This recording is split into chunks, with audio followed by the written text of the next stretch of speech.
Hey, what's up, John? How are you, brother? Ah, I'm just wound tight, man. And it's nothing new. This is what happens to me every year going into the season. It doesn't matter how good I feel about the team. I'm going to be wound tight till I get the evidence that backs up what we think we should see. I'm wound tight and I'm just Mhm. trying to feel out where everybody else is at.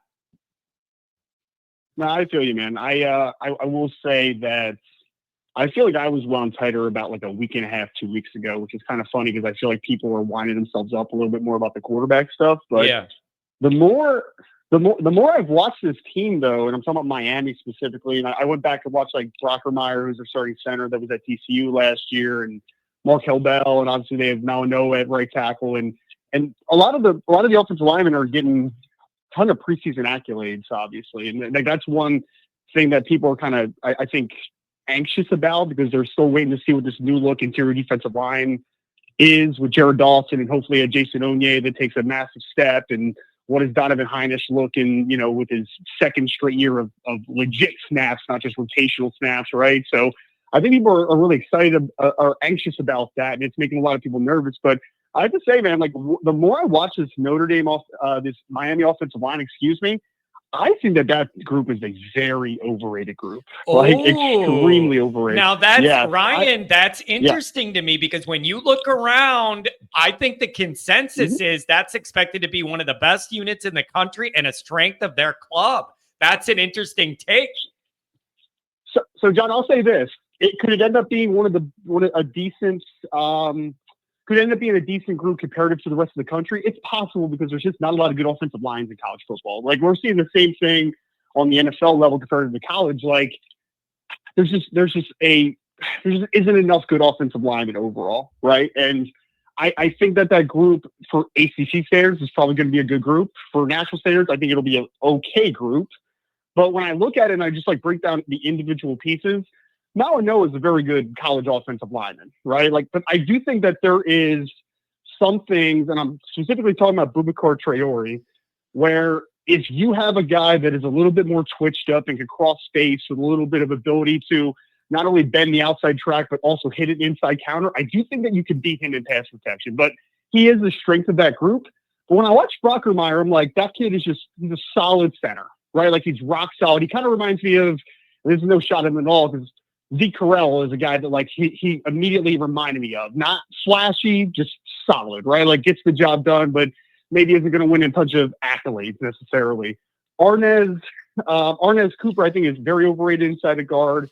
And then the left tackle, the Markel Belgit, people are losing their minds over that kid because he's a hair under 6'9" verified and he's like 340 something pounds.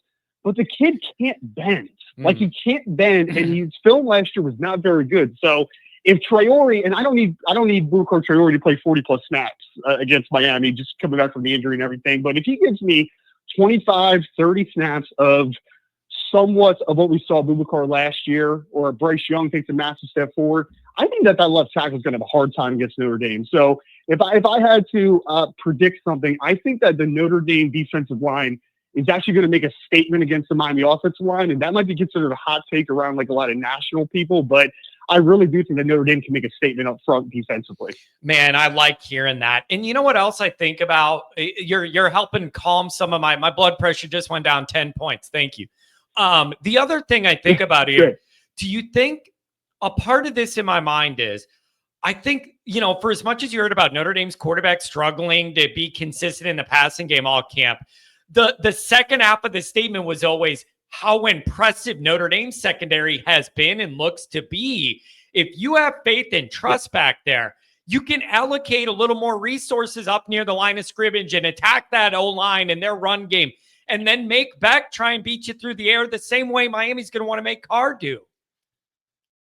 Yeah, no, I think it's a great point. I think that you can also have this conversation on both sides of the football, Yeah. right? Because the secondary for Notre Dame is fantastic, like it is. Leonard Moore, Christian Gray, Adon Shoulder, and then the 2 to 3 that we're going to see in that safety rotation along with Devonta Smith and the Carson Hobbs mixing, matching a couple different spots. Like I think that secondary is going to be really good for Notre Dame. So when I kind of look at that against, the weird analysis part is that it's actually the skill positions on like both sides that give me the most hope for Notre Dame in the sense of when you look at their wide receiver crew, which is it has a couple older names that maybe you've heard before, like CJ Daniels that played at LSU last year, was at Liberty recently, previously before that. But when you look at it, the wide receiver group for Miami is still a huge question mark, right? Yep. Like they think JoJo Trader's going to be the guy, but he did not have much production, and then you got a couple transfers coming in. Like you have no idea. And those transfers were not the most overly productive guys previously at the last stop, right? Like the CJ Daniels kid was really good again at Liberty, but he was not great last year at LSU. Like, I mean, he had like 40-something catches for like 400-something yards. Like, it's not like that he was a dynamic threat at all. Yeah. So you're looking at that skill position. I think Notre Dame obviously has the clear advantage on the perimeter in the secondary in general. But when you flip it, the reason that I don't want to get into like the quarterback talk too much, but like the reason that I feel good about the Notre Dame passing attack going into that one is Miami kind of offloaded and completely remade their entire secondary. And that gives me pause, man, because like, what's the biggest thing that's going to hurt secondary? We always talk about like the one-on-one matchups and winning 50-50 balls, catch point opportunities, like those types of things. Communication is the biggest thing on the back end. So I would not be surprised with a brand new look secondary for Miami if there's a couple blown coverages. There's a couple plays with just a complete lack of communication. You just let a guy run, kind of get over the top. Like CJ Carr does not have to be magnificent in this game to win decidingly, potentially. He just needs to hit one or two big throws down the field when Miami is in the wrong spot, in the wrong position, and take advantage of what is potentially there. Because I think there is going to be something there. Because although the Xavier Lucas kid is very talented, that transfer from Wisconsin, again, it's going to be his first game in the Miami uniform, like it is going to be a lot of guys in the secondary. Yeah, it's it's just there's so many questions here and so many position groups with both teams that like you're waiting to see. And the other, like you hinted at, week one, sometimes you get that week one variance where goofy mistakes happen that won't happen any other game, a miscommunication, whatever it is. Like, who's going to come in here with all their new parts most put together? It's a big deal. Right. Yep. No, I think it's also an interesting comparison of coaches, right? Because Mario Cristobal has been in a couple of big programs at Oregon previously, at Miami now, but he's always done a good job of building talented rosters because he's a hell of a recruiter, and his staff is always a really good recruiting staff.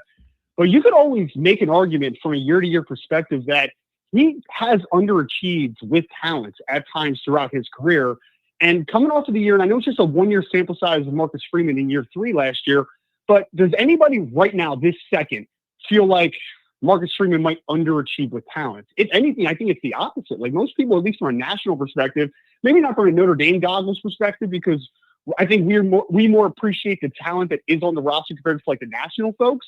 But I have trust that Marcus Freeman is going to maximize talent. Like, is there a game that like you're just like pulling your hair out? Like, guys, why is this a game right now?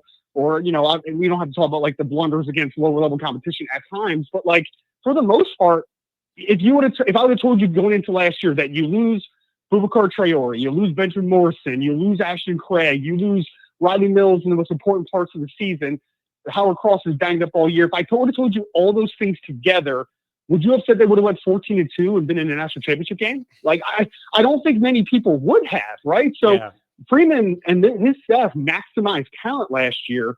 I don't know what year specifically you can look at Mario Cristobal and be like, yeah, he maximized that roster. He got every single inch of talent out of every stone turned. Like, I just don't think that is true, right? So in the first game, I think that you're going to see a lot of confidence from the Notre Dame perspective. I'm interested to see if there's any I don't want to say fight back because Miami's in the first game, so they're going to be ready to play and they're going to be juiced up to play, especially in their home stadium. But I'm very interested when the first point of momentum flips one way or the other, which team is able to kind of cycle themselves back and be able to get back on solid footing. Yep.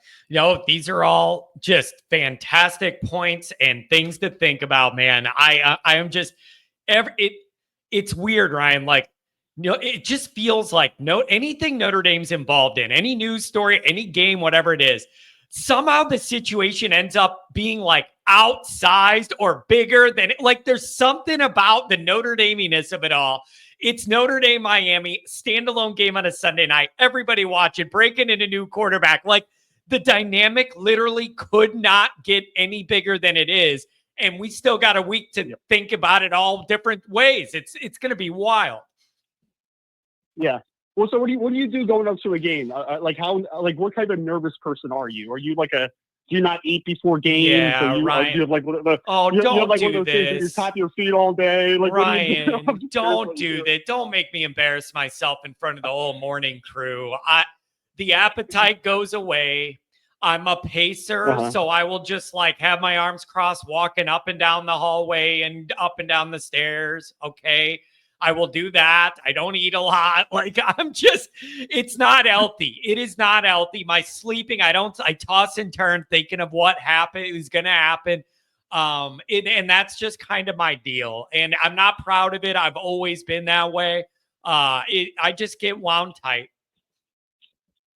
I understand that. The good thing about this year is I actually have a fantasy football draft in the morning next Sunday, so I won't have time to really think. I'm just going to roll into the game, and we're going to be good to go. And then obviously I'm going to be working after the game and all that type of stuff too. So I think it'll be good though, man. We just need to be positive, obviously leading up to the game. But I'm telling you, man, like the more I was nervous about 2 weeks ago, a week and a half ago. I'm like watching, I'm looking at both teams, and maybe it was again the quarterback battle just like had the brunt of just my attention and trying to figure that thing out and trying to go down the stretch, all that type of stuff to really figure out what the Notre Dame roster is going to completely look like.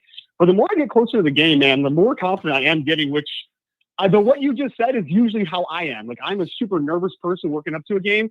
I don't know what it is, but right now I feel very confident about this game. And I kind of agree with the previous caller that I think Notre Dame could potentially make a statement on next Sunday. Oh, baby. I like it. Man, some of you guys are making my blood pressure go down on a Friday. I appreciate it. Ryan, thanks a lot, buddy. Yeah. I appreciate you joining, and I sincerely hope you're able to relax this final weekend with the family and the kids and everything, because for the next 6 months, we're going to be in Notre Dame tunnel vision. So go do something with your kids while you can. Appreciate it, man. Have a great day. Don't forget to check out the merchandise. The link is in the description. You can browse and carouse all the different Always Irish gear. Make sure you head over there and get something for the next tailgate. Thanks for being here.